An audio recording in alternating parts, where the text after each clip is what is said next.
شروع اللہ کے نام سے جو بڑا مہربان رحم کرنے والا ہے۔ السلام علیکم معزز ناظرین، امید کرتا ہوں یہ کہانی آپ کو پسند آئے گی۔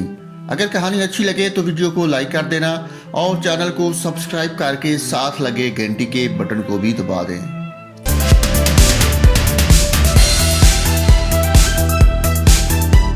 ایک دن بادشاہ نے اپنے 3 وزراء کو دربار میں بلایا اور تینوں کو حکم دیا کہ تینوں ایک ایک تھیلا لے کر باغ میں داخل ہوں اور وہاں سے بادشاہ کے لیے مختلف اچھے اچھے پھل جمع کریں۔ وزراء بادشاہ کے عجیب حکم پر حیران رہ گئے اور تینوں ایک ایک تھیلا پکڑ کر الگ الگ باغ میں داخل ہو گئے۔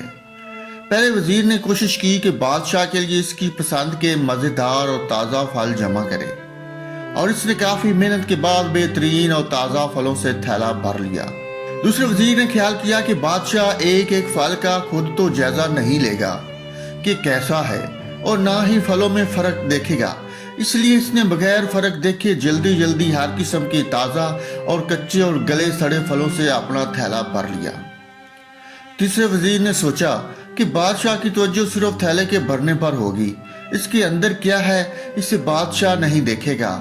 یہی سوچ کر وزیر تھیلے میں گھاس پھوس اور پتھر بھر لیے اور محنت سے بچ گیا اور وقت بچا لیا۔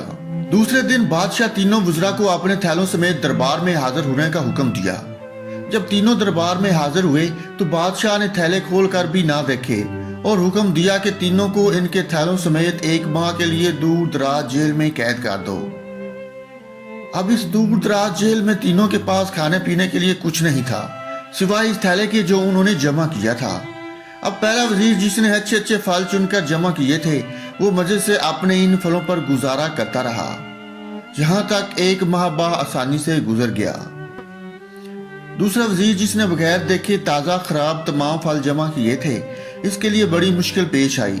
کچھ دن تو تازہ پھل کھا لیے لیکن پھر کچے اور گلے سڑے پھل کھانے پڑے، جس سے وہ بہت زیادہ بیمار ہو گیا اور اس سے بہت تکلیف اٹھانی پڑی۔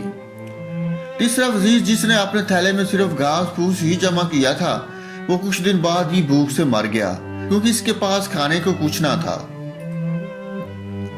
اب آپ اپنے آپ سے پوچھئے، آپ کیا جمع کر رہے ہیں؟ آپ اس وقت اس باغ میں ہیں جہاں سے آپ چاہیں تو نیک اعمال اپنے لیے جمع کریں اور چاہیں تو خراب اعمال، مگر یاد رہے جب بادشاہ کا حکم صادر ہوگا تو آپ کو اپنی جیل قبر میں ڈال دیا جائے گا۔ اس جیل میں آپ اکیلے ہوں گے جہاں آپ کے ساتھ صرف آپ کے اعمال کی تھیلی ہوگی، تو جو آپ نے جمع کیا ہوگا وہی آپ کو وہاں کام دے گا۔ تو آج تھوڑی سی محنت کر کے اچھی اچھی چیزیں یعنی نیک اعمال جمع کر لیں اور وہاں آسانی اور آرام والی زندگی گزاریں۔ ابھی ہمارے پاس وقت بھی ہے اور اللہ پاک نے سب مزدوریوں سے بھی دور رکھا ہے، اس سے دن میں 5 بار تو یاد کر لیا کرو۔ بڑے بڑے اعمال کرنے کی وہ خود ہی توفیق عطا کر دے گا۔ اللہ پاک ہمیں سمجھنے کی توفیق عطا فرمائے، آمین یا رب العالمین۔